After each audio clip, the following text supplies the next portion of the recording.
नमस्कार, मैं सुशील सिंह घटना चक्र के ऑनलाइन प्लेटफॉर्म पर आपका स्वागत एवं अभिनंदन करता हूं। आइए बीपीएससी का जो एग्जाम करंट में होने वाला है उसके तहत हम लोग देखेंगे बिहार तथ्यसार 2025 से आधुनिक बिहार का इतिहास। ठीक है, तो कल के लेक्चर में आपने देखा आलोक त्रिपाठी सर द्वारा एंशिएंट और मेडोवल का सेगमेंट हो चुका है और उससे आगे आप देख रहे हैं आधुनिक भारत का इतिहास। आइए हम लोग देखते हैं आधुनिक भारत का इतिहास और बिहार में यूरोपीय कंपनियों का प्रवेश। तो आप ये देख पा रहे हैं कि जैसे यूरोपीय कंपनियों का जो आगमन हुआ है, ठीक है, सभी लोग ध्यान से देखें। यूरोपीय कंपनियों का जो आगमन है, आप ये जानते हैं कि ये रहा केरल और यहाँ कालीकट में 1498 में जो है वास्को डी गामा यहाँ पहुँचते हैं। कहाँ पे? कालीकट पे, कालीकट। और यहाँ है कप्पा डाबू नामक बंदरगाह जहाँ पे आते हैं, जहाँ के शासक जमोरिन द्वारा उनका स्वागत किया जाता है। और यहीं से आप देखेंगे यहाँ पे जो बिहार के इतिहास के बारे में हम लोगों को देखना है कि बिहार में ये जो अंग्रेज आ रहे हैं कंपनियां लेके, ये बिहार में कैसे कब स्थापित हो रहे हैं। तो आगे आप देख रहे हैं कि बिहार का जो आधुनिक भारत का इतिहास है, ठीक है, आधुनिक दृष्टिकोण मतलब परीक्षा के दृष्टिकोण से जो आधुनिक वाला सेगमेंट है इसका, वो काफ़ी महत्वपूर्ण है।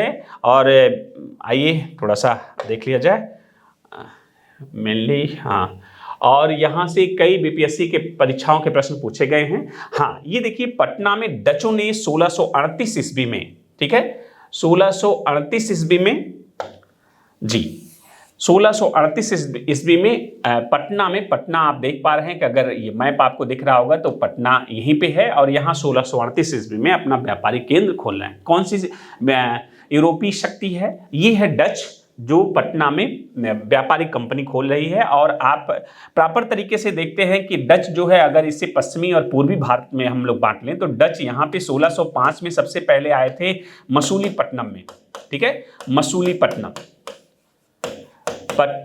ठीक है।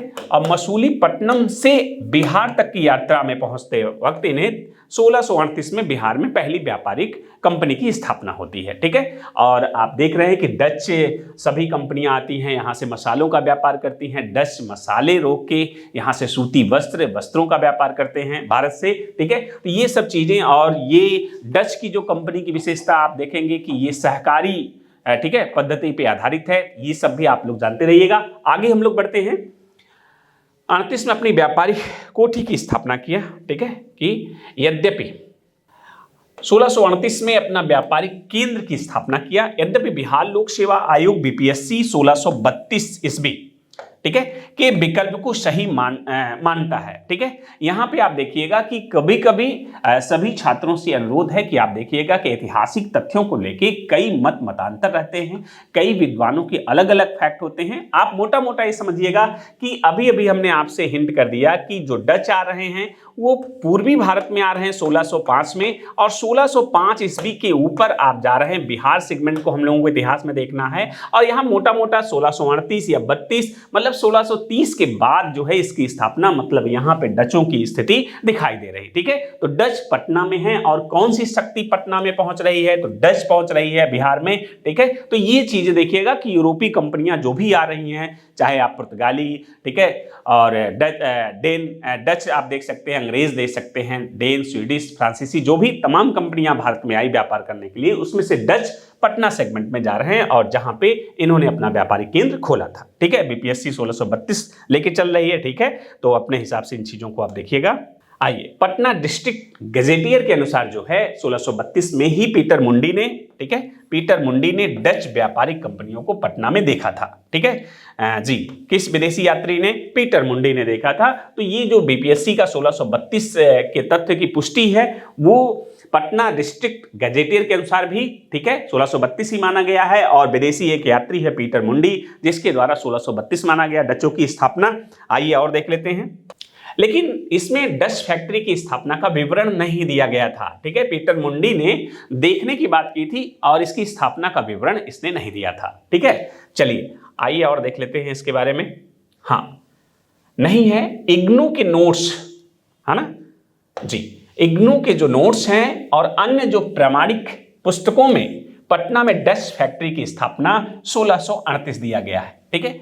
तो आप ये देख सकते हैं कि एक स्थानीय स्तर का गजेटियर, ठीक है, जो पटना का स्थानीय स्तर का गजेटियर है, वो 32 पुष्टि कर रहे हैं, ठीक है। या पीटर मुंडी ने भी ये चर्चा की है कि हमने देखा था, ठीक है, स्थापना की ना चर्चा करते हुए, लेकिन इग्नू जैसा प्रमाणिक, ठीक है, पुस्तक और कुछ प्रमाणिक पुस्तकों द्वारा जो है ये 1638 दिया गया है। यहाँ हम लोग कॉमन तरीके से, अब बड़े बड़े इतिहासकारों के मत मतांतर हैं, इसके बीच का रास्ता हम लोग देख लेते हैं कि 1630 से लेके 40 के बीच में आप मोटा मोटा समझ लें, 30, 35, 38 या 32 जो भी है, यहाँ विकल्प में एक ही आपको मिलेगा और आप ये समझिएगा। और पहली कौन सी शक्ति आ रही है, यूरोपीय शक्ति, तो आप देखेंगे डच, ठीक है जी। और यहाँ पे पटना में वो अपनी स्थापना कर रहे हैं। चलिए आगे बढ़ते हैं हम लोग।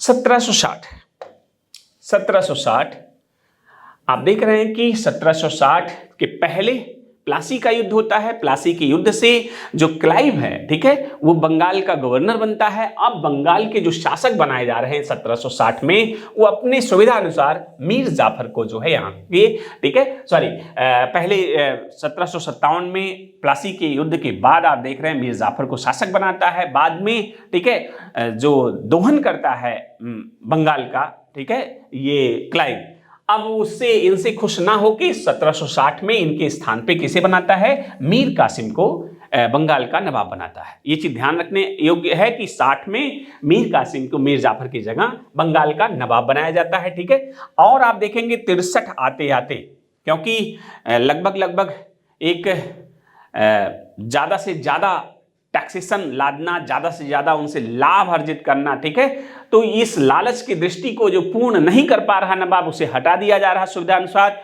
और दूसरे को बैठाया जा रहा। 63 में मीर कासिम को भी हटा दिया जाता है और मीर जाफर को पुनः बंगाल का नवाब बनाया जाता है, ठीक है। तो आप ये ध्यान रखिएगा कि मीर जाफर 63 में पुनः बनाए जा रहे हैं। यहां एक बड़ा प्रश्न आपका इंतजार कर रहा है, क्योंकि आप देखेंगे 1764 ईस्वी में बक्सर का युद्ध होता है, बक्सर, और ये भी आपके बिहार में ही है, ठीक है। बक्सर का युद्ध होता है और इस युद्ध के समय पूछा जाता है कि बंगाल का नवाब कौन है, तो आपको ये बताना होगा कि बंगाल का नवाब इस समय मीर कासिम ना होके मीर जाफर हो चुका है। कब? ये 63 में ही हो चुका है। लड़ाई जो है बक्सर का जो युद्ध होता है वो मीर कासिम से होगा, ठीक है। और वो हम लोग देखेंगे अवध के नवाब और मुगल शासक, ठीक है, ये सब एक तरफ होते हैं, क्लाइव एक तरफ होता है, हेक्टर मुनरो जो है सेनापति होगा अंग्रेजों का। तो ये सब चीजें हम लोग यहाँ पे देखेंगे, ठीक है।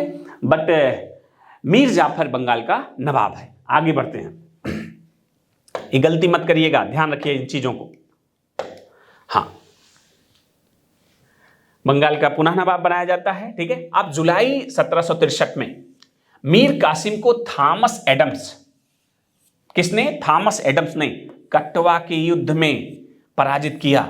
ध्यान रखिएगा, अभी एक आपने महत्वपूर्ण क्वेश्चन को आपने देखा कि यहां पे आपने देखा कि 1764 में जो है ना, 1764 ईस्वी में जो बक्सर का युद्ध है, उस समय नवाब कौन था? उस समय नवाब मीर जाफर था। पहला क्वेश्चन कठिनतम। 63 में मीर कासिम को हटा दिया जाता है और बंगाल का पुनः नवाब मीर जाफर को बनाया जाता है। एक तो महत्वपूर्ण क्वेश्चन वहां पे है। दूसरा आप देखेंगे कि इस मीर कासिम को, ठीक है, 1763 में थॉमस एडम्स ने किस युद्ध में हराया था? कटवा के युद्ध में। सभी बीपीएससी या किसी भी यूपीएससी तक की परीक्षाओं में आप ध्यान रखिएगा, ये आपसे पूछेगा, कठिनतम हो जाएगा ये सवाल। कटवा के युद्ध में किसे या मीर कासिम को अंग्रेजों ने किस युद्ध में पराजित किया? ये आपके लिए बेहतरीन क्वेश्चन हो सकता है। थॉमस एडम्स ने कटवा के युद्ध में पराजित किया, ये चीज ध्यान रखिएगा। आगे बढ़ते हम लोग। कटवा के युद्ध के साथ साथ आप देखेंगे इसके बाद गिरिया का युद्ध और उधवा नाला का युद्ध भी, इसमें भी पराजित हुआ। अब अगर नेट चेहरा भी अगर आप देते हैं तो इसमें इनका क्रम पूछ लेता है कि मीर कासिम को अंग्रेजों ने किन किन युद्धों में पराजित किया। ये बहुत टफेस्ट हो जाएगा, बट आप इतना समझे कि कटवा के युद्ध में 1763 में मीर कासिम को थॉमस एडम्स ने या अंग्रेजों द्वारा जो है कटवा के युद्ध में पराजित किया गया। और इससे जुड़ा है गिरिया का युद्ध, उधवा नाला का युद्ध, ये मीर कासिम पराजित होता है इसमें, ठीक है। तो बहुत इंपॉर्टेंट। आगे बढ़ते हैं हम लोग। अक्टूबर 1764 में, ठीक है, अक्टूबर 1764 में मीर कासिम, और ये मीर कासिम कौन था? पहले बंगाल का नवाब था, अवध का नवाब शुजाउद्दौला, ठीक है, तथा मुगल सम्राट शाह आलम द्वितीय, ठीक है, शाह आलम द्वितीय की संयुक्त सेना बक्सर के युद्ध में मेजर हेक्टर मुनरो से पराजित हो गई। अब यहां से जो आपके परीक्षा उपयोगी क्वेश्चन पूछा जाएगा, आपसे पूछा जाएगा कि जो बक्सर का युद्ध है इसमें सेनापति अंग्रेजों का कौन था, तो हेक्टर मुनरो पहला। दूसरा, बक्सर का युद्ध कब हुआ, तो आप बताएंगे अक्टूबर 1764 में। और ये आपको पूछा जाएगा कि अंग्रेजों के विरुद्ध किन किन शक्तियों ने जो है, ठीक है, इसमें भाग लिया। तो आप ये देखेंगे कि इस तरह से अगर एक छोटा सा साधारण सा मैप कर लें आप, तो आप ये देखेंगे यहां जो दिल्ली का शासक है शाह आलम सेकेंड, इसके बाद अवध का जो शासक है शुजाउद्दौला, और फिर बंगाल का जो भगोड़ा शासक है मीर कासिम। तो ये तीनों शक्तियों ने मिलकर जो है अंग्रेजों के विरुद्ध युद्ध किया था, ठीक है। तो ये चीज ध्यान रखिएगा, यहां से भी आपसे क्वेश्चन पूछ लेगा। अवध का नवाब कौन था, शुजाउद्दौला, और मुगल सम्राट शाह आलम द्वितीय, जिसको आप देखते हैं 1765 में क्लाइव द्वारा जो है आप देखेंगे इलाहाबाद की संधि के रूप में, जब ये पराजित होते हैं इनसे इलाहाबाद की संधि अलग अलग की जाती है, ठीक है जी। आगे बढ़ते हैं हम लोग। अगस्त 1765 में, देखिए आपके समक्ष भी आ गया है, अगस्त 1765 में इलाहाबाद की संधि के तहत मुगल सम्राट शाह आलम द्वितीय को 26 लाख रुपए वार्षिक भुगतान के बदले ईस्ट इंडिया कंपनी को बंगाल, बिहार और उड़ीसा की दीवानी प्राप्त हो गई, ठीक है। बंगाल, बिहार और उड़ीसा की दीवानी प्राप्त हो गई। कितने लाख रुपए के वार्षिक पेंशन पे, 26 लाख रुपए के वार्षिक पेंशन देने पे, ठीक है। तो ये भुगतान के बदले, और यही नहीं, लगभग 50 लाख रुपए जो है हर्जाना भी इन्होंने दिया था। और अगर आप इसके सेगमेंट को देखेंगे तो यहां से आप देखेंगे इलाहाबाद और कड़ा मानिकपुर का किला भी अंग्रेजों ने ले लिया था। तो बहुत सारी जो संधियां हुई थी, मुगलों से अलग संधि हुई थी, इनके लेके अधिकार जो है कड़ा और मानिकपुर, जो इलाहाबाद और कड़ा मानिकपुर का किला है, इसे मुगलों को दे दिया गया, 50 लाख रुपए में बेच दिया गया, ठीक है। और बाद में फिर से उनसे संधि होती है, ठीक है, तो आप देखेंगे उनसे फिर से छीन लिया जाता है इस तरह से। तो ये चीजें चलता रहता है। कुल मिला जुला के एक दुधारू गाय के रूप में बफर स्टेट जो थे इनके बगल में, इसे दुधारू गाय के रूप में संज्ञा दिया गया, ज्यादा से ज्यादा कर एकत्रित करना, ठीक है, टैक्सेशन इनसे प्राप्त करना। इसी के तहत जो है मीर जाफर और मीर कासिम को अपनी मनमर्जी तरीके से बंगाल के नवाब बनाए जा रहे थे, ठीक है। और 65 में आप देखते हैं नजमुद्दौला जो है बंगाल का नवाब रहेगा, ये भी पूछा जाता है, ठीक है। तो ये चीज ध्यान रखिएगा। चलिए आगे बढ़ते हैं हम लोग। अब बिहार में घटित प्रमुख जो विद्रोह हुए, इसे एक सिनेरियो एक क्लियर हो गया कि जैसे बंगाल में अंग्रेजी सत्ता की स्थापना हो गई, वो प्लासी जीत चुका है और बक्सर जीत चुका है, और तमाम, ठीक है, राजस्व की वसूली चल रही है, व्यापारिक एकाधिकार उसको मिल चुका है, ठीक है। और आप देखेंगे फर्रुखशियर वगैरह से, ठीक है, उन्हें जो सुनहरा पत्र जो कहा जाता है कि मैग्ना कार्टा कहा जाता है, ये सब प्राप्त हो चुका है। तो इनका एक छत्र राज है, ठीक है।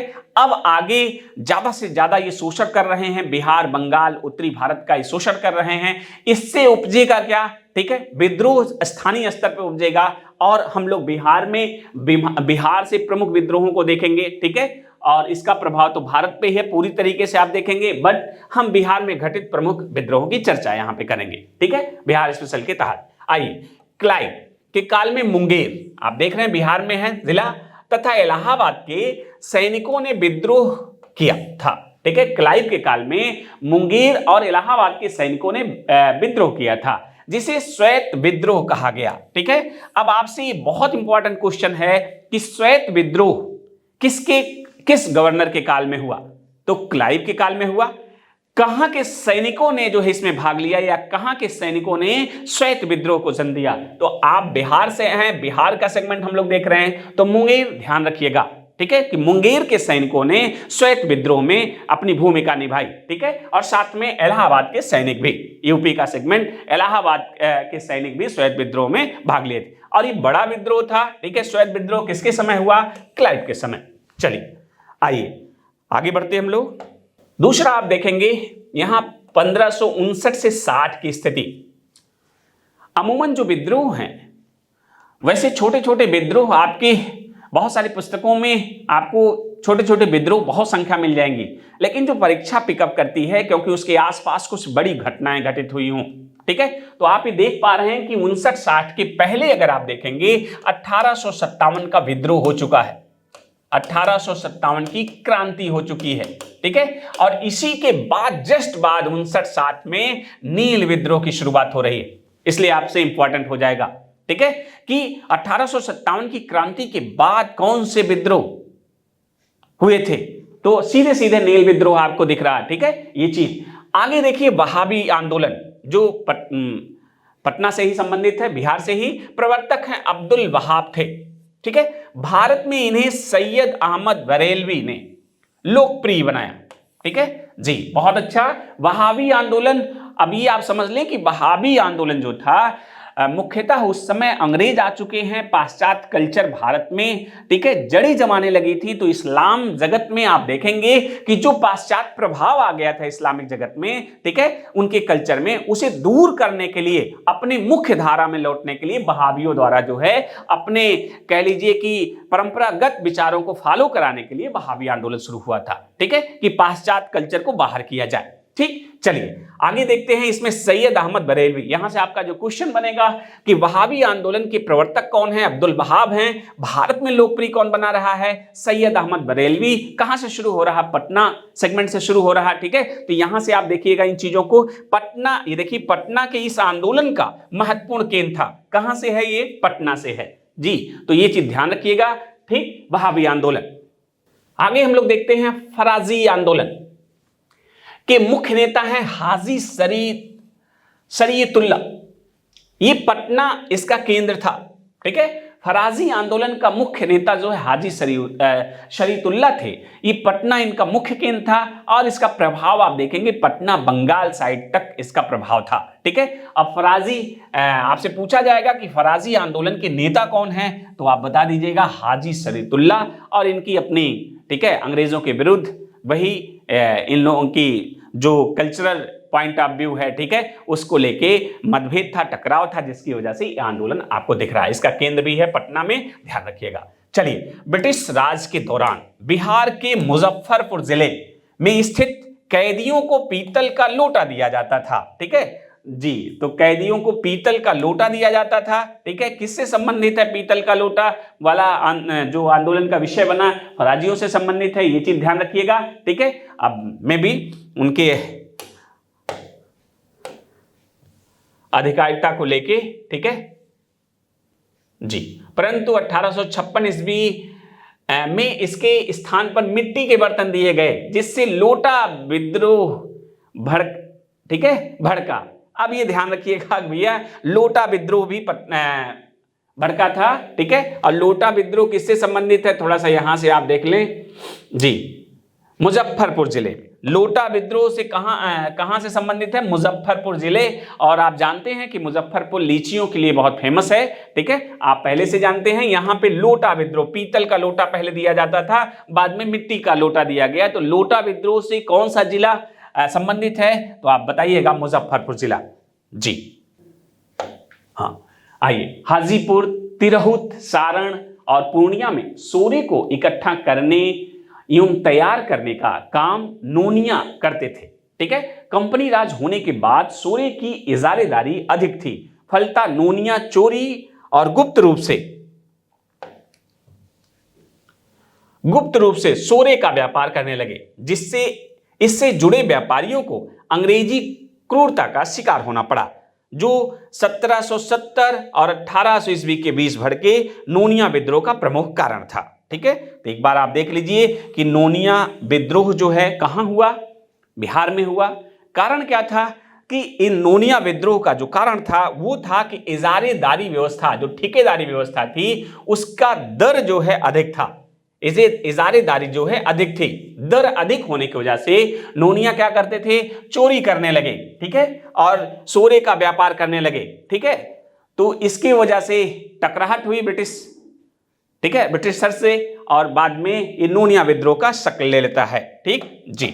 इससे आप ये समझ सकते हैं कि ब्रिटिश राज आ रहा है, आर्थिक दोहन का काल है, और आर्थिक दोहन के साथ साथ उनके कल्चरल इवेंट, उनके आर्थिक सेगमेंट, प्रभावित हो रहे हैं, जिससे क्षेत्रीय शक्तियां अंग्रेजों के विरुद्ध जो है उठ खड़ी हुई। और ये जो है ये दौर अभी आंचलिक स्तर पे चल रहा है। इसी की समग्र जो भूमिका होती है 1857 की क्रांति के रूप में देखी जाती है। ठीक है, तो उसकी ये पृष्ठभूमि के तौर पे देखा जाता है। तो यहाँ आपकी परीक्षा के हिसाब से या मुख्य धारा जो बीपीएससी जीएस वाला सेगमेंट है उसमें यहाँ जो विद्रोह हैं किस जिले से हैं और उसके नेता कौन है, यहां तक अगर आप ध्यान रखेंगे तो आपके लिए बेहतर होगा। आइए कोल विद्रोह देखते हैं कब हुआ। 1831 से 32 आप देख पा रहे हैं। 1857 के विद्रोह के पहले की सब विद्रोह हैं। ठीक है, तो ये एक प्रकार से एक बड़े विद्रोह की भूमिका के तौर पे दिखाई दे रहे हैं। ठीक है, 1831 कोल विद्रोह यह बिहार का पहला सुसंगठित और व्यापक जनजातीय विद्रोह था।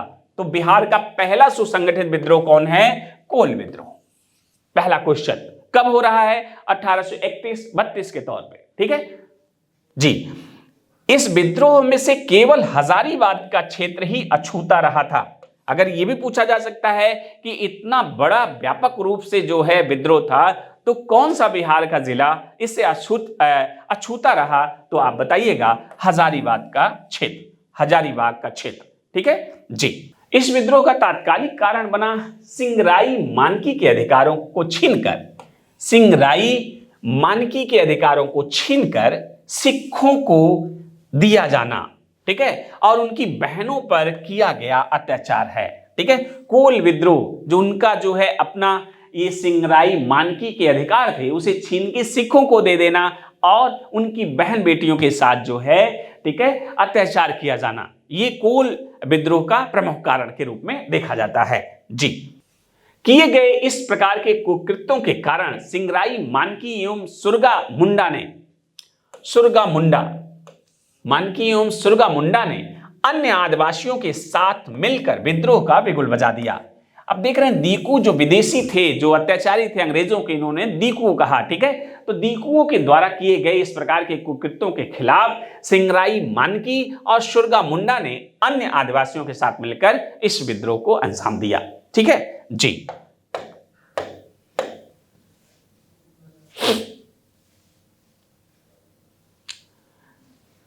शीघ्र ही यह विद्रोह एक हिंसक रूप ग्रहण कर समस्त क्षेत्र में फैल गया। अंततः एक लंबे संघर्ष के पश्चात यह विद्रोह भी दबा दिया गया। ठीक है जी, थोड़ा लंबा रहा बट इसे दबा दिया गया। कोल विद्रोह के बाद छोटा नागपुर की शासन व्यवस्था में महत्वपूर्ण परिवर्तन किए गए। ठीक है, छोटा नागपुर की व्यवस्था में महत्वपूर्ण परिवर्तन देखा जाता है। क्या हुआ आइए देख लेते हैं। अब इस क्षेत्र पर शासन के लिए चार्टर्ड अधिनियम 1833 के तहत विनियमन रेगुलेशन, ठीक है 13 कह लीजिए 13 का प्रावधान लागू किया गया। ध्यान रखिएगा कि कोल विद्रोह के बाद ठीक इस क्षेत्र पे अब देखिए शासन के लिए चार्टर्ड अधिनियम 1833 पास हो चुका है। ठीक है, और इसके तहत जो रेगुलेशन या एक्ट नंबर 13 है, ठीक है, इसके तहत यहां का शासन व्यवस्था लागू किया गया। ठीक है, नियम यहां पे लागू किए गए। इस कानून के अंतर्गत छोटा नागपुर, खास, पलामू, खड़गडीहा, रामगढ़ और कोरुंडा को पूर्व रामगढ़ जिला से अलग कर इन्हें जंगल महल व ट्रिब्यूटरी महल के रूप एक गैर रेगुलेशन प्रांत के रूप में संगठित कर दक्षिण पश्चिम सीमांत एजेंसी का नाम दिया गया।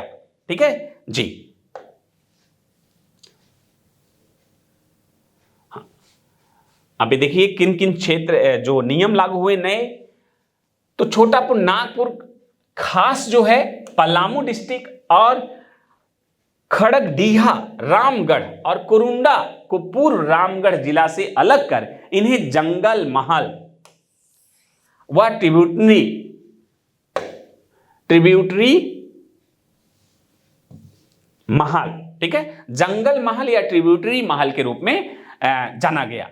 तो आपसे प्रश्न पूछ लेगा कि जंगल महल के तहत कौन कौन से जिले आते हैं। ठीक है, तो एक बार आप देख लीजिए इसे। इसके तहत छोटा नागपुर खास, पलामू, खड़गदीहा, रामगढ़ और कोरुंडा और पूर्व रामगढ़ जिला से अलग कर इन्हें जंगल महल, एक नया जो है ट्रिब्यूटरी महल के नाम से जाना गया। ठीक जी।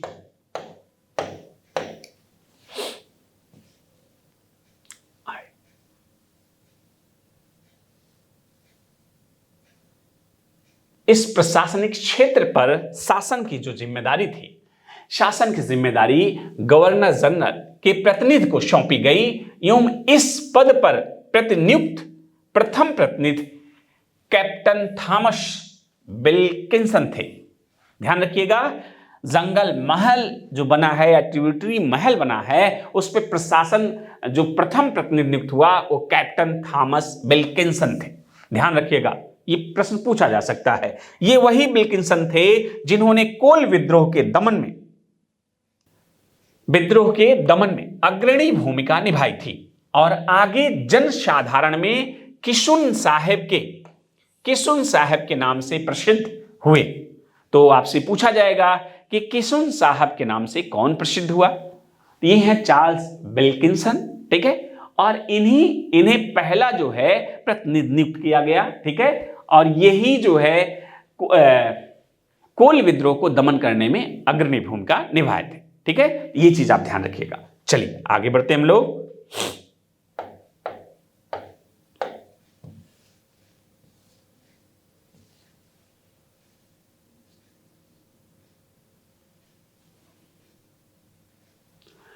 आगे विल्किंसन ने ही विल्किंसन रूल बनाया, जिसे कोल्हान क्षेत्र में 1837 ईस्वी में लागू किया गया।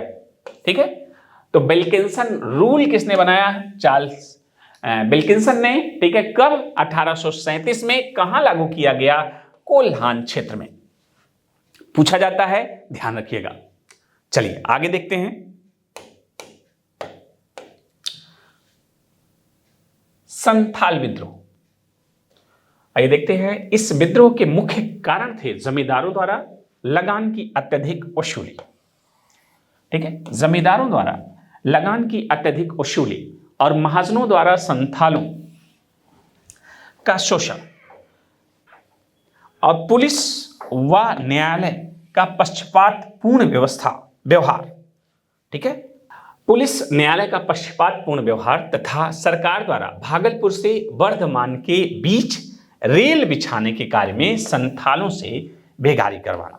ठीक है, तो ध्यान रखिएगा, संथाल विद्रोह जो आपके सामने हैं, इसके कई आयाम हैं जिनके माध्यम से संथाल, ठीक है, रुष्ट हुए। जैसे संथालों से बेगारी, आप देखते हैं बेगारी को बिष्टी कर के रूप में गुप्त काल में कहा जाता है, ध्यान रखिएगा।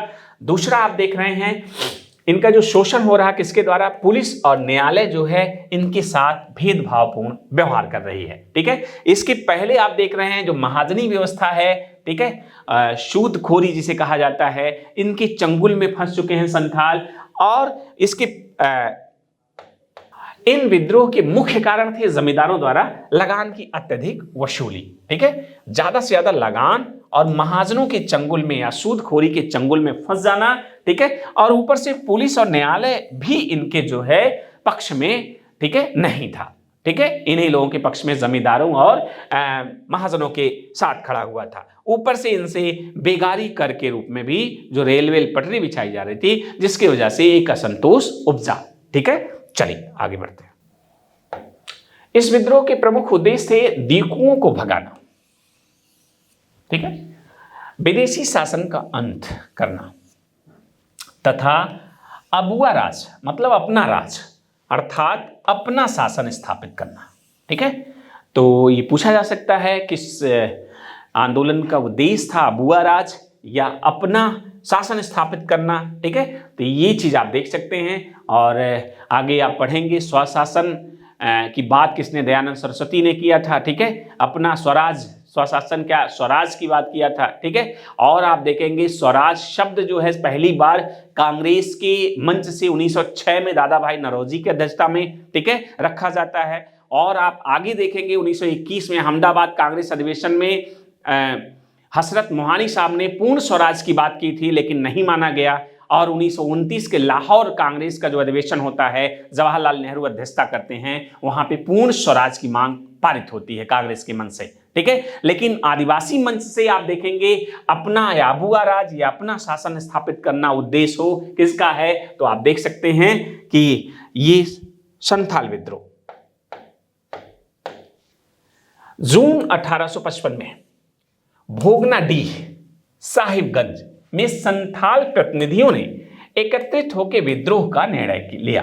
कहां पे निर्णय लिया? भोगनाडीह अर्थात साहिबगंज में। ठीक है, निर्णय लिया। आगे इस बैठक में सिद्धू राजा और कान्हू को मंत्री। तो इस विद्रोह का नेता कौन था? सिद्धू और कान्हू अक्सर पूछा जाता है, ध्यान रखिएगा। चांद को प्रशासक तथा भैरव को सेनापति चुना गया। अब आपका स्पेशल बिहार स्पेशल के तहत और गहराई से आपसे पूछा जा सकता है, तो ध्यान रखिएगा। सिद्धू को राजा घोषित किया गया, कान्हू को मंत्री घोषित किया गया, वहीं चांद को जो है प्रशासक तथा भैरव को सेनापति चुना गया। ठीक है, तो इस तरह से आपसे क्रम से पूछ सकता है कि इनकी भूमिका क्या थी आंदोलन में। संथाल विद्रोह में महिलाओं ने भी हिस्सा लिया था। ठीक है, जिसका उदाहरण सिद्धू कान्हू की बहनों, देखिए सिद्धू कान्हू की बहनों फूलो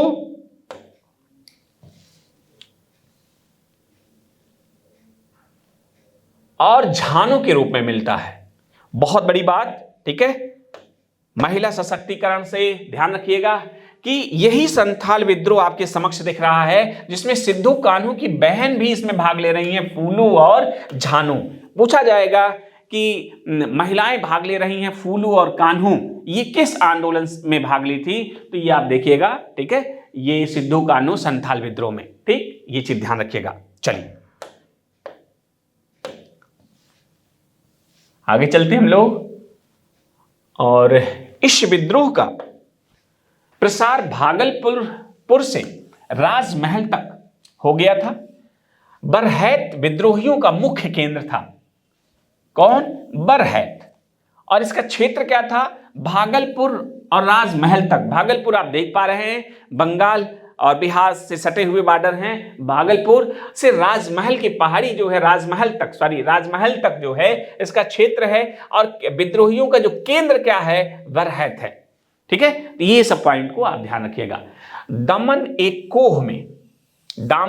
कोह में सिद्धू कान्हू चांद तथा भैरव ने हजारीबाग में अर्जुन माझी तथा भैरव माझी ने एवं वीरभूमि में गोरा माझी ने विद्रोह का नेतृत्व संभाला। ठीक, तो ध्यान रखिएगा, इतने गहराई से यहां नहीं जाएगा, बट केंद्र आप देखिए। और दामन एक कोह में सिद्धू कान्हू नेतृत्व कर रहे हैं, चांद और भैरव भी नेतृत्व कर रहे हैं। ठीक है, और हजारीबाग में अर्जुन माझी और भैरव माझी आप यहां मिलाने के लिए देख सकते हैं। वीरभूमि में गोरा माझी ने विद्रोह का नेतृत्व किया। ठीक है, तो ये मिलाने के लिए आपसे पूछ सकता है। ठीक जी। विद्रोहियों ने महाजनों, दीकुओं एवं सरकारी भवनों को निशाना बनाया। अभी अभी आप ध्यान रखिए, जो महाजन हैं और दीकू हैं, जिन्होंने इनके ऊपर ज्यादा से ज्यादा लगान थोपा है और जिन महाजनों ने इनका शोषण किया है, उन्हीं के विरुद्ध ये आक्रामक हो गए हैं। और जो सरकारी बिल्डिंग हैं उन पे इनको निशाना के तौर पे निशाना बनाया इन्होंने। ठीक, इस विद्रोह के दमन के लिए सर्वप्रथम मेजर बारो को विद्रोह के दमन हेतु भेजा गया, जिन्हें पीर पैंती के मैदान में संथालों ने पराजित किया। ठीक है, बहुत अच्छा क्वेश्चन, बड़ा क्वेश्चन आपके लिए कि मेजर बारो जो है किस आंदोलन में पराजित हुआ था? संथाल विद्रोह में। मेजर बारो को किसने पराजित किया था? सिद्धू और कान्हू के नेतृत्व में। कहां पे पराजित हुआ था ये?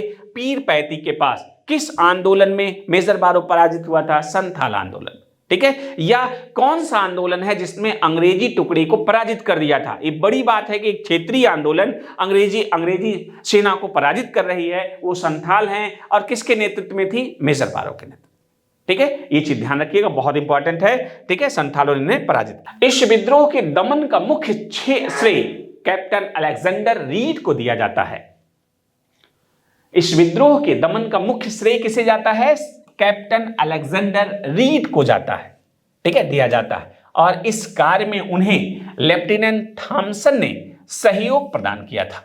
ठीक, तो संथाल में कैप्टन बारो पराजित होते हैं, लेकिन संथाल विद्रोह का दमन कौन करता है? तो कैप्टन अलेक्जेंडर रीड दमन करते हैं, इंपॉर्टेंट है, ठीक है। और इनका सहयोग इस कार्य में कौन करता है? लेफ्टिनेंट थॉमसन, ठीक है।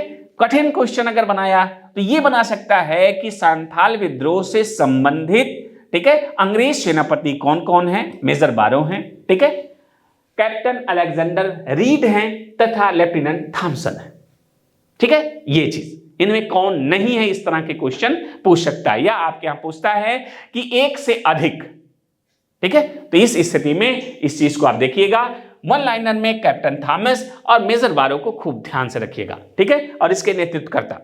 चलिए, कान्हू संघर्ष में मारा गया, फिर चांद एवं भैरव मारे गए। अंततः फरवरी 1856 में सिद्धू को पकड़कर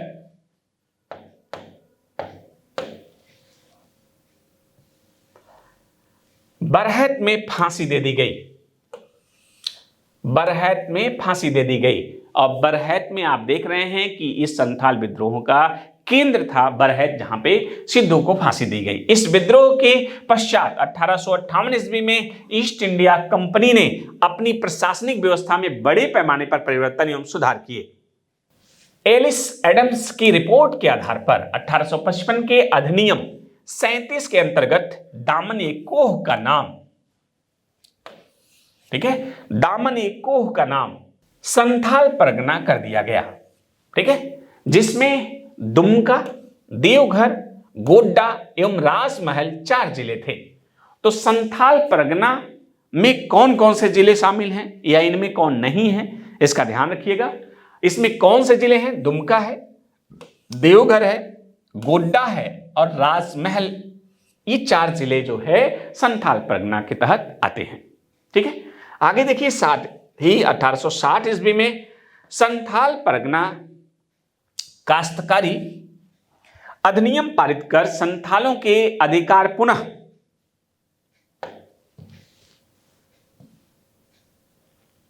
बहाल किए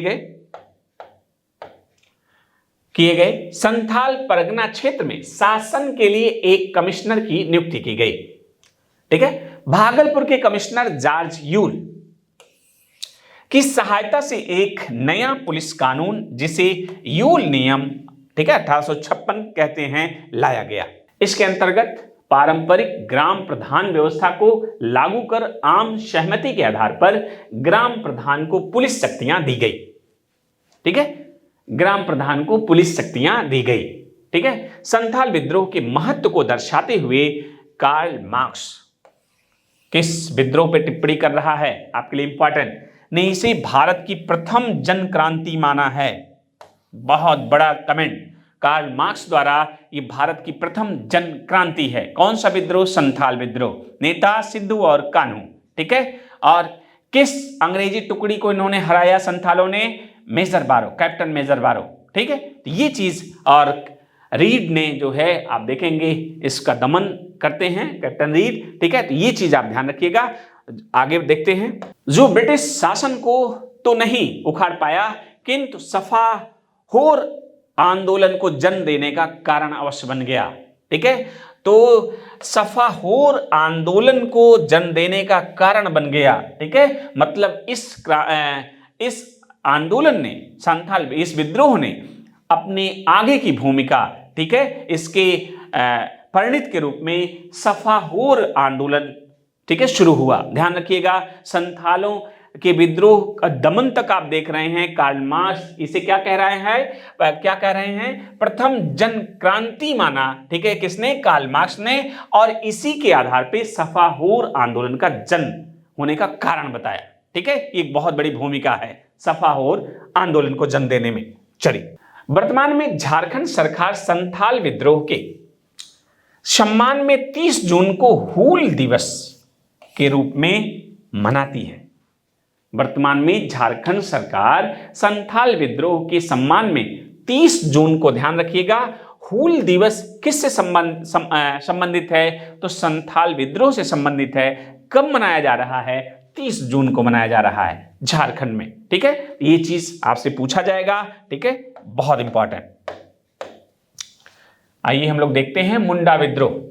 बिहार में इस आंदोलन की व्यापकता को देखते हुए ही इसे उल गुलान या महान हलचल की संज्ञा दी गई। ठीक है, मुंडा विद्रोह को उल गुलान भी कहा जाता है, ये ध्यान रखिएगा। आपसे ही पूछ लेगा उल गुलान किसका नाम है? मुंडा विद्रोह का। इसे महान हलचल, ठीक है, की संज्ञा दी गई। 1899 और 1900 में हुए इस आंदोलन ने 1899 और 1900 ईस्वी में हुए इस आंदोलन में, ध्यान रखिएगा, इस समय कौन है गवर्नर जनरल या वायसराय कह लीजिए? ये है लॉर्ड कर्जन, लॉर्ड कर्जन। और आप देख रहे हैं कि ये कर्जन अपने कड़े नीतियों के लिए जाना जाता है। ठीक है, इसी के समय बंगाल विभाजन होता है। ठीक है, और इसी के समय ये आंदोलन आ रहा है। ठीक है, तो एक बड़ा विभाजन वहां पे दिख रहा। कर्जन बांटो और राज करो जैसी नीतियों को फॉलो कर रहा है। ठीक है, और उसी के समय ये आंदोलन क्षेत्रीय स्तर पे हो रहा है, इसलिए आपके लिए इंपॉर्टेंट। ठीक, तो 1899 और 1900 ईस्वी में हुए इस आंदोलन ने दक्षिण रांची सहित अन्य क्षेत्रों को भी प्रभावित किया था। चूंकि यह विद्रोह मुंडाओं का संगठित विद्रोह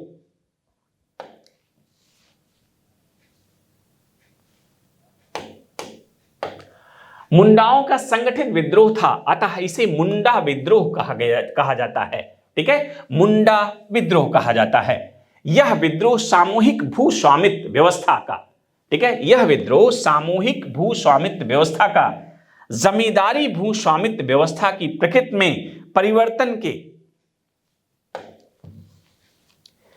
कारण घटित हुआ।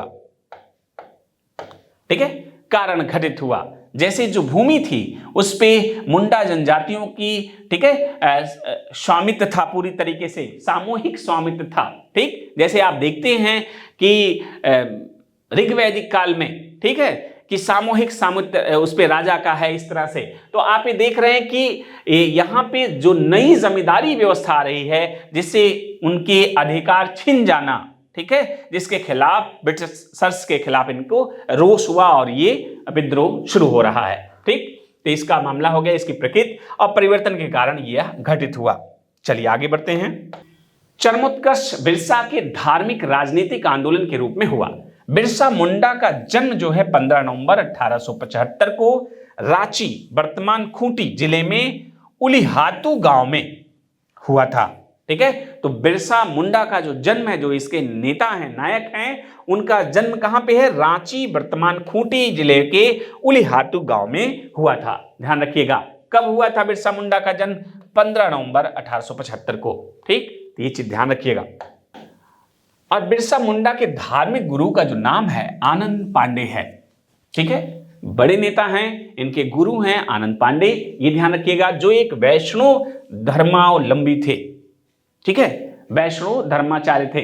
ठीक, बिरसा के परिवार ने ईसाई धर्म को अपना लिया। ठीक है, बिरसा मुंडा जो थे, इन्होंने ईसाई धर्म को अपना लिया एवं 1886 ईस्वी में जर्मन ईसाई मिशन द्वारा संचालित वाईवासा के एक उच्च विद्यालय में बिरसा का दाखिला दाऊद नाम से हुआ। ठीक है, बिरसा मुंडा का दाखिला जो हुआ था जर्मन ईसाई मिशन द्वारा जो है दाऊद नाम से हुआ था। ठीक है, ये चीज ध्यान रखिएगा, पूछा जा सकता है।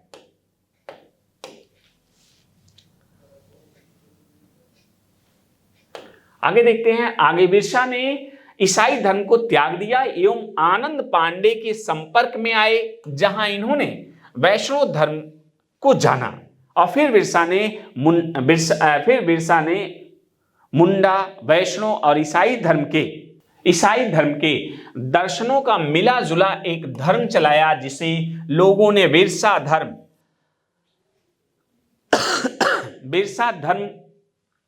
कहा।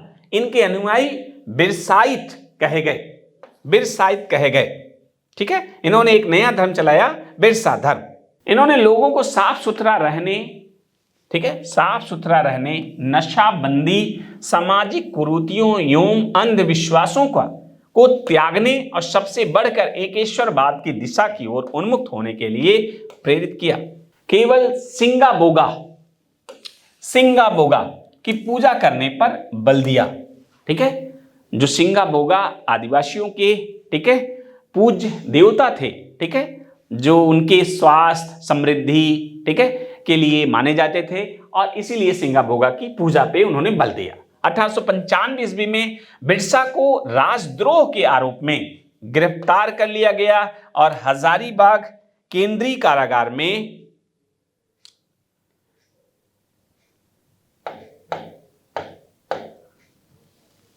जुर्माना एवं 2 साल के कारावास की सजा दी गई।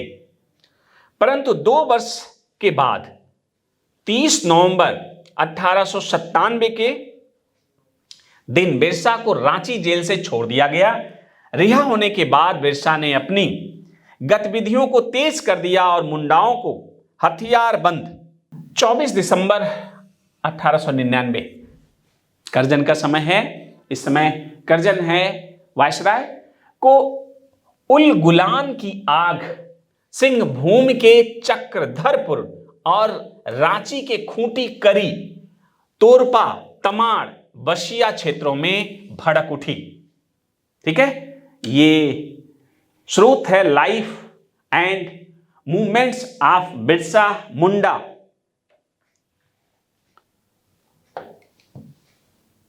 पेज नंबर है 45 पे दिया गया है, तो आप देख लीजिएगा अपने स्तर से। ठीक है, तो ये कहने का सेंस ये है यहां पे कि 24 दिसंबर 1899 को, ठीक है, आप इस आंदोलन को आप देख सकते हैं। और उल गुलान की आग, इसी को मुंडा विद्रोह या उल गुलान विद्रोह भी कहा गया है।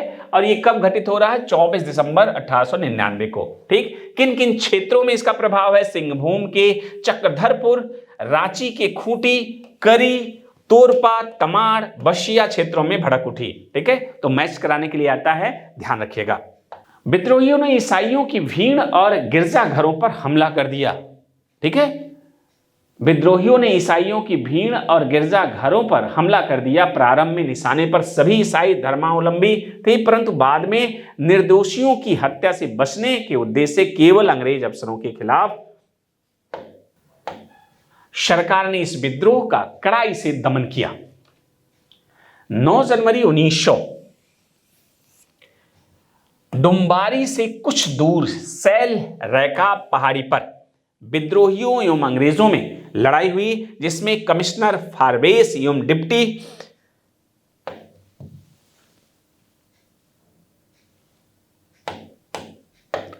डिप्टी कमिश्नर स्ट्रीटफील्ड के हाथों विद्रोहियों की पराजय हुई। ठीक है, कमिश्नर फारवेस एवं डिप्टी कमिश्नर स्ट्रीटफील्ड के हाथों में विद्रोहियों की पराजय हुई। 500 रुपए के, ये देखिए यहां भी है, 500 रुपए के सरकारी इनाम के लालच में, ठीक है, जीरा केल गांव के लोगों ने बिरसा मुंडा के गुप्त स्थान के बारे में अंग्रेजों को जानकारी दे दी। ठीक है, इतने बड़े आंदोलन का नायक मात्र 500 रुपए के लालच में लोगों ने उसको जो है अंग्रेजों के हाथ में पकड़वा दिया। ठीक है, अंग्रेजों को जानकारी दे दी और बिरसा को चक्रधरपुर सिंहभूम से पकड़ लिया गया। 3 फरवरी 1900 को बिरसा को गिरफ्तार कर लिया गया। 1 जून 1900 को डिप्टी कमिश्नर ने ऐलान किया कि बिरसा को हैजा हो गया है। ठीक है, हैजा हो गया है और 9 जून 19 को जेल में ही अंतिम सांस ली। मतलब ये बता दिया जाता है कि हैजा हो गया, कोई बीमारी हो गई, अंततोगत्वा कड़ी प्रताड़ना के साथ, ठीक है, उन्हें मृत्युदंड दे दिया जाता है। ठीक है, ये चीज हो गया। यहां पे आप देखिए 1900 में बिरसा की 9 जून 1900 को बिरसा की मृत्यु हो जाती है। बताया क्या जाता है कि हैजा हो गया है। विद्रोहियों के कारण मुंडा खूंट कट्टी व्यवस्था को, विद्रोह के कारण मुंडा खूंट कट्टी व्यवस्था को समाप्त करना, बैठ बेगारी प्रथा का प्रचलन करना, मिशनरियों के भ्रामक नीतियां एवं उनसे मुंडाओं का मोह भंग होना, पुलिस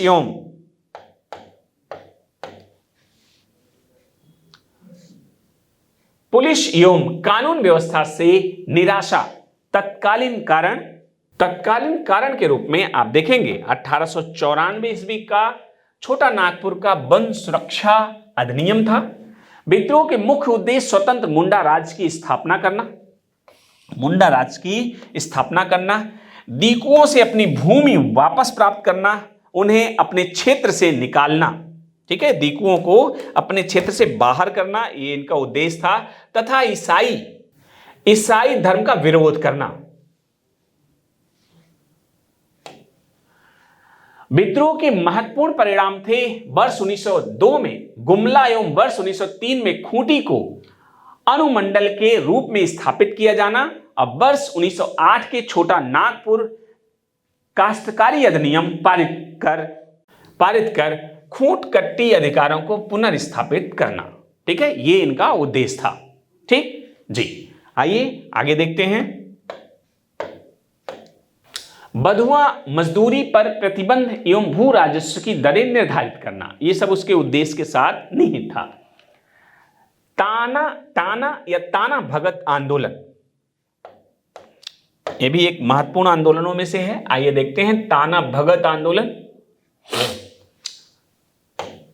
ताना का शाब्दिक अर्थ है तानना या खींचना। ये भगत अपनी खराब स्थितियों को खींचकर दूर फेंकना एवं उन्नत स्थिति को प्राप्त करना चाहते थे, इसलिए इन्हें ताना भगत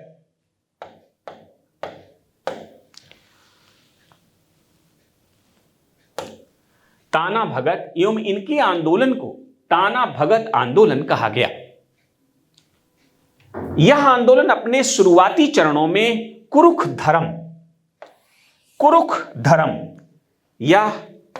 या उरांव का मूल धर्म के नाम से जाना जाता था। ठीक है, अप्रैल 1914 से उसने उरांव में धार्मिक सुधार संबंधी कार्यों पर जोर दिया। ठीक है, अप्रैल 1914 से उसने उरांव में धार्मिक सुधार संबंधी कार्यों पर जोर दिया। उसने केवल धर्मेश उरांव के देवता थे, ठीक है, धर्मेश की आराधना पर बल दिया। पशु बलि, मांस मदिरा एवं कुरीतियों के त्याग पर बल दिया।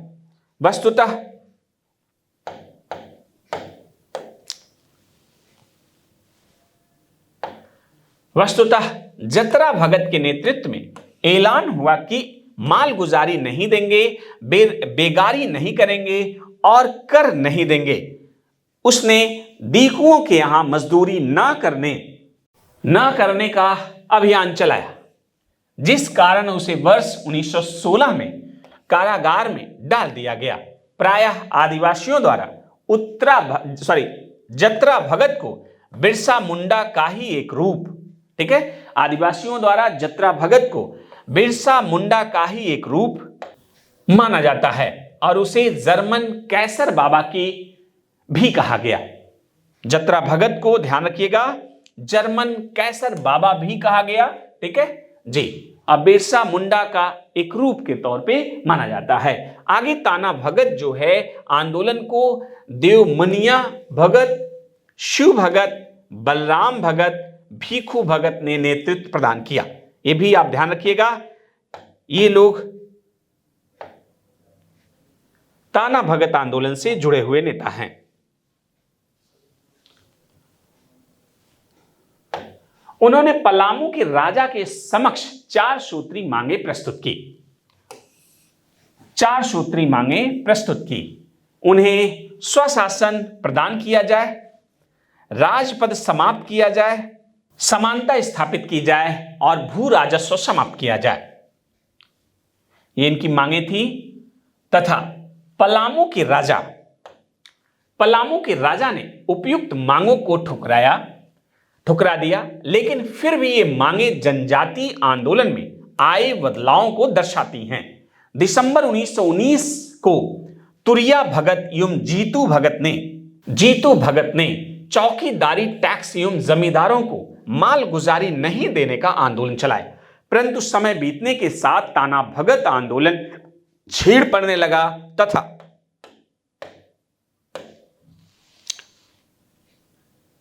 तथा इन धार्मिक आंदोलनों को राजनीतिक रंग में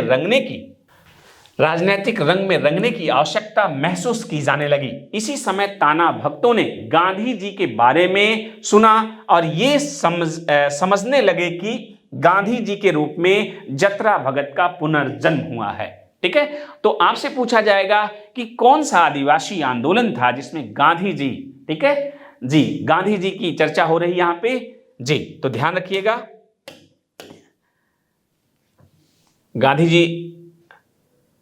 जब गांधी जी ने असहयोग आंदोलन आरंभ किया तो सिद्धू भगत के नेतृत्व में ताना भगत भी पहली बार भारतीय स्वतंत्रता आंदोलन में सम्मिलित हुए। ठीक है, तो ताना भगत, ठीक है, असहयोग आंदोलन में गांधी जी के साथ में सम्मिलित हुए थे जी।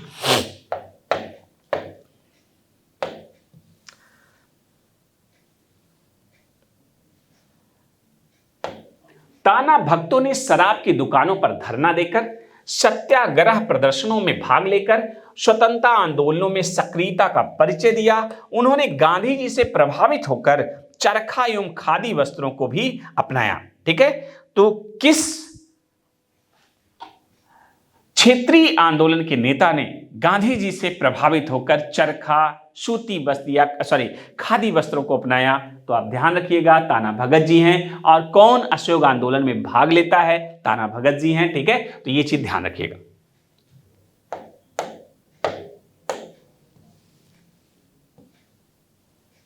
कांग्रेस के इतिहास में भी दर्ज है कि वर्ष 1922 में कांग्रेस के गया अधिवेशन और वर्ष 1923 के नागपुर सत्याग्रह में बड़ी संख्या में ताना भगत शामिल हुए थे। ठीक है, ये बहुत इंपॉर्टेंट कि कांग्रेस के किस अधिवेशन में, ठीक है, गया अधिवेशन और नागपुर सत्याग्रह में बड़ी संख्या में ताना भगत शामिल हुए थे। ठीक है, मतलब आदिवासी नेता या आदिवासी भाग ले रहे हैं किस आंदोलन में? तो आप बता सकते हैं गया अधिवेशन कांग्रेस के और नागपुर अधिवेशन में। वर्ष 1940 में कांग्रेस के रामगढ़ अधिवेशन में ताना भक्तों ने महात्मा गांधी को 400 रुपयों की भेंट दी। महात्मा गांधी को कितने रुपयों की भेंट दी थी? 400 रुपयों की भेंट दी थी। कब? 1940 में कांग्रेस के रामगढ़ अधिवेशन में। तो आपसे पूछा जाएगा 1940 के रामगढ़ अधिवेशन में ताना भक्तों ने 400 रुपए की भेंट दी। आपको हम चर्चा कर दें कि 1940 के कांग्रेस के रामगढ़ अधिवेशन में ही आप देखेंगे इसी के बाद जो है अगस्त प्रस्ताव रखा गया, जिसे लॉर्ड लेलेथिको द्वारा जो है नहीं माना गया। इसी के बाद से व्यक्तिगत सत्याग्रह की शुरुआत होती है, जिसमें विनोबा भावे पहले सत्याग्रही, फिर आप देखेंगे जवाहरलाल नेहरू दूसरे सत्याग्रही और फिर ब्रह्मदत्त जो हैं तीसरे सत्याग्रही बनते हैं। ठीक है, तो ये चीज ध्यान रखिएगा। कांग्रेस का रामगढ़ अधिवेशन, ठीक है, वहां राष्ट्रीय आंदोलन के दृष्टिकोण से भी महत्वपूर्ण है और इसमें ताना भगत, ठीक है, क्षेत्रीय आदिवासी नेता जो ताना भगत हैं वो गांधी जी को 400 रुपए भी देते हैं। ठीक है, इसके पहले आपने देखा कि कांग्रेस के किस अधिवेशन में आदिवासियों की भूमिका थी या आदिवासियों ने भाग लिया था? तो आप बताएंगे गया अधिवेशन, और इसके पहले आपने देखा था गया अधिवेशन और उसके साथ साथ नागपुर, इंपॉर्टेंट है, नागपुर सत्याग्रह में बड़ी संख्या में ताना भक्तों ने, ठीक है, भाग लिया था। ये चीज ध्यान रखिएगा। जो क्षेत्रीय विद्रोह है इसे बाहर निकलते हैं और 1857 की राष्ट्रीय जो विद्रोह हुआ है, एक प्रकार से क्रांति हुई है, एक बड़ा ऑर्गेनाइज तरीके का जो विद्रोह हुआ है अंग्रेजों के खिलाफ, इसमें बिहार की क्या भूमिका होगी, अभी हम लोग इस पे बात करेंगे। 1857 का विद्रोह 3 जुलाई 1857 को पीर अली के नेतृत्व में पटना में विद्रोह हुआ। तो ध्यान रखिएगा, पटना से संबंधित हैं बाबू कुंवर सिंह, ठीक है, हाँ, तो आप देख रहे हैं बाबू कुंवर सिंह भी हैं, ठीक है। बट अगर पटना स्पेशली आपसे पूछता है तो पटना में पीर अली हैं, ठीक है, और पटना बिहार वाले क्षेत्र में बाबू कुंवर सिंह जगदीशपुर से हैं। तो कभी कभी पीर अली ना रहे तो उन्हें मारिएगा, अगर हैं तो भाई आपका आप पीर अली के नेतृत्व में पटना में विद्रोह हुआ। आगे देखिए, विदित हो कि 1857 की क्रांति के सर्वप्रथम जो इसकी शुरुआत, व्यवस्थित शुरुआत मानी जाती है, वो मेरठ उत्तर प्रदेश से प्रारंभ हुई। लगभग 10 मई को मेरठ से प्रारंभ होता है। ठीक है, आप एक देख सकते हैं कि जो 1857 का विद्रोह हुआ था वो यहाँ पे बंगाल से शुरू हुआ है। यहाँ दमदम से शुरू हुआ है, दमदम, फिर बहरामपुर से शुरू हुआ है, फिर बैरकपुर और बैरकपुर में आप देखेंगे 29 मार्च को जो है 1857 को मंगल पांडे, ठीक है, मंगल पांडे जनरल बाघ और ह्यूरसन को गोली मार देता है, जिसके एवज में इसे 8 अप्रैल को फांसी पे लटका दिया जाता है। ठीक है, 8 अप्रैल को। अप्रैल के बाद जो व्यवस्थित शुरुआत मानी जाती है उत्तर प्रदेश के मेरठ से होती है। ठीक है, मेरठ 10 मई को मेरठ से 1857 का विद्रोह शुरू होता है और 11 मई को ये लोग विद्रोही दिल्ली पहुंच जाते हैं। ठीक है, तो यहां आप देख रहे हैं 1857 की क्रांति सर्वप्रथम मेरठ से प्रारंभ हो रही है और पटना में कौन कर रहा है, तो पटना में नेतृत्व पीर अली कर रहे हैं। ठीक है जी, आगे बढ़ते हैं हम लोग। 25 जुलाई 1857 को दानापुर में सैनिकों ने विद्रोह कर दिया। ठीक है, दानापुर में सैनिकों ने विद्रोह कर दिया। आरा जगदीशपुर भोजपुर जिला के जमींदार बाबू कुंवर सिंह ने, देखिए आरा जिला है, ठीक है, जगदीशपुर भोजपुर जिला के जमींदार बाबू कुंवर सिंह ने विद्रोही सैनिकों का नेतृत्व किया और 27 जुलाई 1857 को आरा में, ठीक है, इस विद्रोह को जारी किया। ठीक है, विद्रोह को, ठीक है, आरा में किया। कौन? कुंवर सिंह। आगे बढ़ते हम लोग। हाँ, कुंवर सिंह ने पूर्वी उत्तर प्रदेश तक के क्षेत्र पर, इवन आप आजमगढ़ जिला अतरौलिया तक आप देख सकते हैं, ठीक है, पूर्वी उत्तर प्रदेश के क्षेत्र तक अंग्रेजी राज्य को समाप्त कर दिया था। युद्ध में घायल कुंवर सिंह की मृत्यु अप्रैल 58 में होती है। ध्यान रहे, बाबू कुंवर सिंह जो है 1857 के विद्रोहियों में सबसे वयोवृद्ध या सबसे ज्यादा उम्र के थे और इन्होंने कई बार अंग्रेजी जो है सेनाओं को पराजित किया था। ठीक है, ये चीज आप ध्यान रखिएगा। इनकी मृत्यु जो है अप्रैल 1858 में हुई। जी,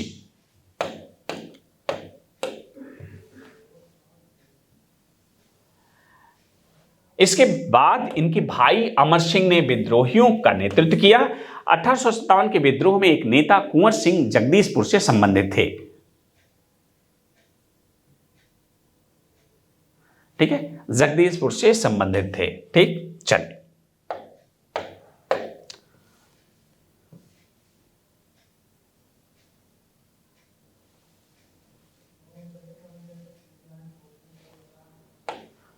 कुंवर सिंह अंग्रेजों के खिलाफ 1857 के विद्रोह में आरा से शामिल हुए। कहां से शामिल हुए कुंवर सिंह? आरा से शामिल हुए। ध्यान रखिएगा, 1857 के विद्रोह के समय बिहार का मुंगेर अप्रभावित रहा। बिहार का कौन सा जिला है कि जो 1857 में अप्रभावित रहा? वो है मुंगेर जिला। ध्यान रखिएगा, वर्ष 1907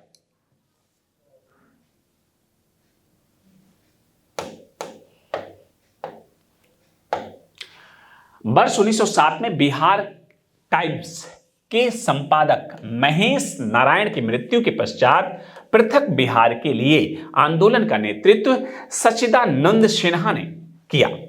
ठीक है जी, ब्रह्मदेव नारायण, अली इमाम, मजहरुल हक और हसन इमाम भी इस आंदोलन में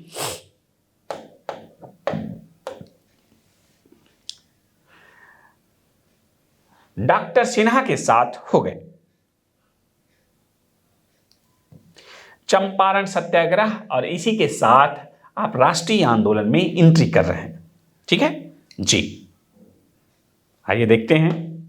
आपने सुना होगा कि चंपारण में राजकुमार शुक्ल के बुलावे पे महात्मा गांधी, ठीक है, चंपारण में नील खेतिहर मजदूरों के शोषण के खिलाफ जाते हैं। ठीक है, वहां तिनकठिया पद्धति वगैरह इनकी चर्चा होती है। आइए, चंपारण सत्याग्रह, राष्ट्रीय आंदोलन, ये भारत में गांधी द्वारा पहला सत्याग्रह भी माना जाता है और गांधी का पहला सत्याग्रह दक्षिण अफ्रीका में है। ये चीज आप ध्यान रखिएगा। नील की खेती करवाने वाले अंग्रेज और स्थानीय किसानों के मध्य एक समझौता होता है जिसमें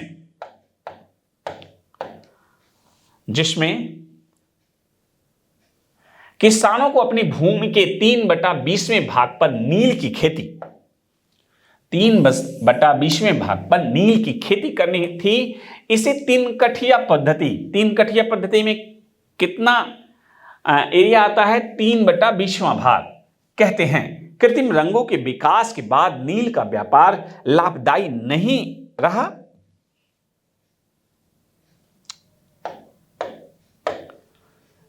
इस कारण अंग्रेज किसानों की भूमि छोड़ने लगे और बदले में मुआवजे की मांग कर रहे थे, जिसे देने में किसान असमर्थ थे। मुरली भरवा गांव के निवासी राजकुमार शुक्ल, ध्यान रहे अभी तक पूछा गया है कि चंपारण में किसके बुलावे पे महात्मा गांधी, ठीक है, चंपारण गए, राजकुमार शुक्ल। लेकिन आगे ध्यान रखिएगा सभी परीक्षाओं के लिए कि राजकुमार शुक्ल जो है किस गांव से के निवासी थे? मुरली भरवा गांव के निवासी थे। किसानों की समस्या को लेकर कांग्रेस के लखनऊ, कहां पे गांधी जी से मिल रहे हैं? लखनऊ में मिल रहे हैं भैया, ये चीज ध्यान रखिएगा। लखनऊ अधिवेशन 1916 में गांधी जी से मिले। पूछा गया है गांधी जी से राजकुमार शुक्ल जो है कहां पे मिल रहे हैं? लखनऊ अधिवेशन 1916 में जी। इसके बाद कलकत्ता में भी गांधी जी से मिले। कहां पे मिले? कलकत्ता में भी। और 10 अप्रैल 1917 को गांधी जी पटना पहुंचते हैं। कब पहुंचते हैं? 10 अप्रैल 1917 को। वहां से वे चंपारण पहुंचते हैं। यहां मजिस्ट्रेट ने उन्हें वापस जाने के लिए कहा, वापस जाने को कहा, जिसे गांधी जी ने मानने से इनकार कर दिया। गांधी जी ने लगभग 8000 किसानों से वार्ता की। पटना में गांधी जी मजहरूल हक से मिले। मजहरूल हक से मिले कहां पे? पटना में, ध्यान रखिएगा। इसके बाद बागान मालिक संघ के सचिव जेम्स विल्सन से भी मिले, ठीक है। बागान मालिक संघ के सचिव थे जेम्स विल्सन, उनसे उन्होंने मुलाकात की। 15 अप्रैल 1917 को गांधी जी मोतिहारी पहुंचे। 22 अप्रैल को गांधी जी बेतिया पहुंचे। यहां वो हजारीमल धर्मशाला में रुके। हजारीमल धर्मशाला में रुकते हैं 22 अप्रैल को। गांधी जी के साथ राजकुमार शुक्ल, ब्रजकिशोर प्रसाद, रामनवमी प्रसाद, राजेंद्र प्रसाद और जेबी कृपलानी और प्रभुदास आदि थे। एक बार पूछा गया है कि चंपारण में गांधी जी के साथ कौन कौन लोग थे, ठीक है। तो ध्यान रखिएगा, ये इंपॉर्टेंट है कि गांधी जी को तो राजकुमार शुक्ल जो है लखनऊ अधिवेशन में मिल रहे हैं, कलकत्ता अधिवेशन में मिलकर इन्हें बुलावा दे रहे हैं। इनके साथ, गांधी जी के साथ चंपारण आंदोलन में और कौन लोग थे? तो ब्रजकिशोर प्रसाद, रामनवमी प्रसाद, राजेंद्र प्रसाद एवं जेबी कृपलानी। तो आपको ध्यान रखना है, जो बड़े नेता हैं राजेंद्र प्रसाद, जेबी कृपलानी और मजहरूल हक को आपने पीछे पढ़ा है, जो पटना में मिले थे, ठीक है, प्रभुदास आदि, ये लोग थे। एक बार इस पे ध्यान रखिएगा। इनमें कोई ऐसा नेता देगा जो यहां शामिल नहीं है, इनमें से कौन नहीं है, कठिन क्वेश्चन बना सकता है जी। आगे बढ़ते हैं। चंपारण जांच समिति में श्रीमती कस्तूरबा, डॉक्टर देव, ब्रजकिशोर प्रसाद, धरणीधर प्रसाद, अनुग्रह नारायण सिंह, रामनवमी प्रसाद, डॉक्टर राजेंद्र प्रसाद, महाराजा कृत्यानंद सिंह, महात्मा गांधी तथा FG स्लाई आदि शामिल थे। ये ध्यान रखिएगा जी। वर्ष 1918 में चंपारण एग्रेरियन एक्ट, ये ध्यान रखिएगा, चंपारण एग्रेरियन एक्ट ने 3 कठिया कानून को समाप्त कर दिया। ठीक, कब हुआ? 18 में। इसकी अध्यक्षता किसने की है? गांधी जी ने भी की है, ठीक है, जो कृषि कानून बना था, जिसने 3 कठिया को समाप्त किया, ठीक है जी। चंपारण एग्रेरियन एक्ट 1918 में जी। मई 1918 को गांधी जी ने मोतिहारी आश्रम का शिलान्यास भी किया। किस आश्रम का? मोतिहारी आश्रम का। कब? 18 में। किसने? गांधी जी ने जी शिलान्यास किया। आइए देखते हैं खिलाफत आंदोलन में बिहार के नेताओं की क्या भूमिका रही। खिलाफत आप जानते हैं 1919 से शुरू होता है, हसन इमाम के नेतृत्व में पटना में चलाया गया। तो एक मोटा मोटा आप समझ लें 1919 से शुरू होता है और 1924 में खिलाफत आंदोलन की समाप्ति होती है। ठीक है, क्योंकि वैश्विक प्रदेश आप देखते हैं ब्रिटेन जीत जाता है विश्व युद्ध में, प्रथम विश्व युद्ध में। ठीक है, और टर्की का जो मामला खलीफा वाला मामला है, ठीक है, टर्की देश बट जाता है और वहां पे कमाल पाशा की सरकार आ जाती है, जो खलीफा के पद को, जिसके लिए आंदोलन शुरू हुआ था खिलाफत, वो खलीफा के पद का अंत कर देते हैं, जिससे ये जो है खिलाफत आंदोलन समाप्त हो जाता है। तो आपसे पूछा जाएगा 1919-20 में शुरू हो रहा हसन इमाम, ठीक है, के नेतृत्व में पटना में चलाया गया। तो पटना में खिलाफत का नेता कौन है? हसन इमाम। असहयोग आंदोलन आगे देखते हैं, राष्ट्रीय आंदोलन का महत्वपूर्ण सेगमेंट है असहयोग आंदोलन। आइए देखते हैं यहां पे डॉक्टर राजेंद्र प्रसाद, ब्रजकिशोर प्रसाद, मजहरुल हक और हसन इमाम, ठीक है, हसन इमाम, मोहम्मद शफी आदि प्रमुख नेताओं ने बिहार में असहयोग आंदोलन का नेतृत्व किया। ठीक है, बिहार में असहयोग आंदोलन का नेतृत्व किसने किया? डॉक्टर राजेंद्र प्रसाद, ब्रजकिशोर प्रसाद, मजहरुल हक, हसन इमाम, मोहम्मद शफी आदि प्रमुख नेताओं ने बिहार में असहयोग आंदोलन का नेतृत्व किया। तो इसे ध्यान रखिएगा, पहला अखिल भारतीय, ठीक है, आंदोलन है जिसमें इन नेताओं ने, बिहार के नेताओं ने भाग लिया है, जो 1 अगस्त 1920 से शुरू हुआ था। ठीक है, तो इसमें पूछा जाएगा कौन कौन नेता शामिल थे। मदरलैंड नामक अखबार मजहरुल हक ने निकाला। तो ध्यान रखिएगा, मदरलैंड किसने निकाला? मजहरुल हक ने निकाला। ठीक है, ने निकाला। ये भी आपसे पूछा जाएगा, बेहतरीन इंपॉर्टेंट है। 1 अगस्त 1920 से 12 फरवरी 1922 जो चौरी चौरा घटना होता है, जिससे असहयोग को रद्द कर दिया जाता है 12 फरवरी को। ठीक है, असहयोग आंदोलन चला था। ठीक है जी, क्योंकि चौरी चौरा 4 फरवरी 1922 को होता है, जिसमें 12 फरवरी को असहयोग आंदोलन समाप्त की घोषणा कर देते हैं गांधी जी। चलिए, वर्ष 1922 में कांग्रेस का गया में जो अधिवेशन हुआ, ठीक है, गया में जो अधिवेशन हुआ, जिसके अध्यक्ष चितरंजन दास देशबंधु थे। ठीक है जी। किसान सभा 1929, वर्ष 1929 में स्वामी सहजानंद ने बिहार प्रांतीय किसान सभा की स्थापना सोनपुर के मेले में की। ध्यान रखिएगा, यह डेट बहुत इंपॉर्टेंट है, क्योंकि इसी समय लाहौर कांग्रेस का लाहौर अधिवेशन भी हो रहा है।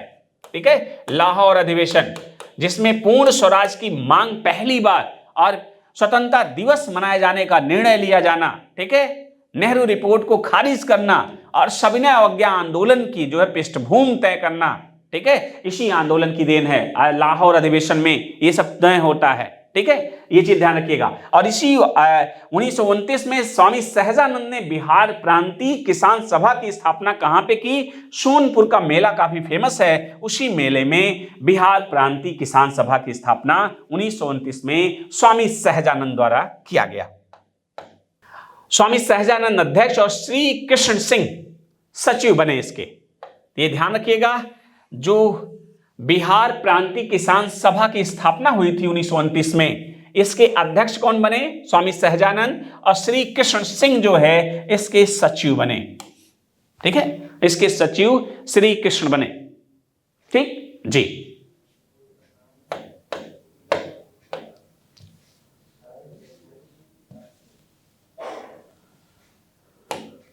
वर्ष 1936 में लखनऊ में अखिल भारतीय किसान सभा का गठन हुआ। अखिल भारतीय किसान सभा का गठन हुआ। बढ़िया ताल या बकास्त आंदोलन, लगान अदा ना करने पर किसानों की भूमि जमींदारों के पास चली जाती थी, जिसे बकास्त कहते थे। ठीक है, बढ़िया ताल या बकास्त आंदोलन, लगान अदा ना करने पर किसानों की भूमि जमींदारों के पास चली जाती थी, जिसे बकास्त कहते थे। ठीक है, ये चीज ध्यान रखिएगा। यह आंदोलन कार्यानंद शर्मा के नेतृत्व में मुंगेर वर्ष 1937 से 39 के बीच में चलाया गया था। ठीक है, किसके द्वारा? कार्यानंद शर्मा के द्वारा मुंगेर डिस्ट्रिक्ट में 37 से 39 के मध्य चलाया गया। नासिक जेल में वर्ष 1933 में आचार्य नरेंद्र देव, जयप्रकाश नारायण आदि ने अखिल भारतीय समाजवादी संगठन बनाने की योजना बनाई। किसने किसने? जयप्रकाश नारायण एवं आचार्य नरेंद्र देव ने। ठीक है, नासिक जेल में 1933 में। वर्ष 1931 में पटना में बिहार सोशलिस्ट पार्टी की स्थापना हुई। कब? पर बिहार सोशलिस्ट पार्टी, आपसे पूछा जाएगा कि बिहार सोशलिस्ट पार्टी की स्थापना कब हुई, तो वर्ष 1931 में हुई। ठीक, वर्ष 1934 में कांग्रेस सोशलिस्ट पार्टी की स्थापना हुई। तो ध्यान रखिएगा, यहां पे दोनों तथ्य बहुत इंपॉर्टेंट है। पटना में बिहार सोशलिस्ट पार्टी की स्थापना 1931 में होती है, वहीं 1934 में कांग्रेस सोशलिस्ट पार्टी की स्थापना होती है। आइए महत्वपूर्ण आंदोलन सविनय अवज्ञा आंदोलन की तरफ हम लोग चलते हैं। इसमें बिहार की क्या भूमिका रही? वर्ष 1929 में कांग्रेस के लाहौर अधिवेशन में पूर्ण स्वतंत्रता का प्रस्ताव पारित हुआ। 26 जनवरी 1930 को स्वाधीनता दिवस मनाया जाना निश्चित किया गया। ठीक है, और राजेंद्र प्रसाद ने महात्मा गांधी की सहमति से चौकीदारी कर ना अदायगी का आंदोलन चलाया। ध्यान रखिएगा,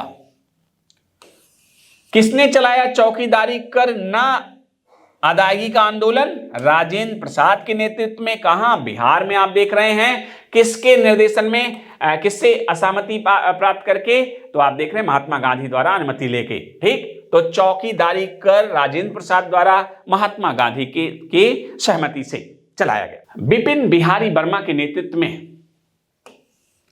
सारण और चंपारण में नमक सत्याग्रह आंदोलन चलाया गया। बहुत इंपॉर्टेंट और क्रिटिकल है, हायर कमीशन नेट में भी पूछा जाता है, और आप बिहार से हैं तो निस्संदेह इसका इंपॉर्टेंस समझिए, क्योंकि जो सारण और चंपारण में नमक सत्याग्रह चला था, दांडी नमक जो यात्रा थी गांधी की, वो बिहार में किसके नेतृत्व में थी? तो बिपिन बिहारी वर्मा के नेतृत्व में। ठीक है, अभी ये नेट में भी पूछा गया क्वेश्चन है, तो आपके लिए यहां पूछा जा सकता है। राजेंद्र प्रसाद और जेबी कृपलानी ने मोतिहारी में नमक कानून भंग किया। राजेंद्र प्रसाद और जेबी कृपलानी ने मोतिहारी डिस्ट्रिक्ट में नमक कानून या नमक आंदोलन को जारी रखा। ठीक है, भंग किया। मुंगेर के बरही में सरकारी तंत्र निष्प्रभावी हो गया था। कहां पे? मुंगेर में। जी, तो ये इंपॉर्टेंट है, बहुत इंपॉर्टेंट है, इसे याद रखिएगा। आगे हम लोग चलते हैं भारत छोड़ो आंदोलन की तरफ। ये 1942 की तरफ हम लोग पहुंच रहे हैं, और इसमें बिहार की क्या भूमिका है आइए देखते हैं। 9 अगस्त 1942 को भारत छोड़ो आंदोलन शुरू हुआ। ऑपरेशन जीरो आवर चलाकर सरकार ने सभी बड़े नेताओं को गिरफ्तार कर लिया। ध्यान रखिएगा, भारत छोड़ो आंदोलन जो चला था, इसमें 9 अगस्त 1942 को, ठीक है, ऑपरेशन जीरो आवर के तहत ही रात में ही सारे बड़े नेताओं को गिरफ्तार कर लिया गया। ठीक है जी, और आप देखेंगे गांधी को आगा खां पैलेस में, और जवाहरलाल नेहरू वगैरह जो बड़े नेता हैं, ठीक है, वो हजारीबाग में राजेंद्र प्रसाद थे। इस तरह से आप देख पाएंगे। 11 अगस्त को पटना सचिवालय कांड में कई छात्रों की जान चली गई। छात्रों ने के जुलूस पर जिलाधिकारी जी आर्चर ने गोली चलवाई थी। राजेंद्र प्रसाद को बांकीपुर जेल में रखा गया। ध्यान रखिएगा, राजेंद्र प्रसाद को बांकीपुर जेल में रखा गया था, वहीं राम मनोहर लोहिया हजारीबाग जेल में थे, जिसकी चहारदीवारी को फांद के राम मनोहर लोहिया गुप्त रेडियो का संचालन करते हैं। ठीक है, तो ये चीज। और आगा खां में आप देखेंगे सरोजनी नायडू, महात्मा गांधी, ठीक है, ये लोग थे। इनकी पत्नी कस्तूरबा गांधी, महादेव देसाई की मृत्यु हो जाती, कस्तूरबा गांधी की उसी में मृत्यु हो जाती है। ठीक है, तो इन लोगों का आप पूछा भी गया है कि कहाँ पे कब्र बनी है, तो आप बताइएगा आगा खां पैलेस में ही। ठीक है, और 44 में गांधी रिहा होते हैं। ठीक है, बाकियों को पूना वगैरह भेज दिया जाता है। ठीक है, इस तरह से अहमदाबाद समथिंग इस तरह से। चलिए आगे देखते हैं।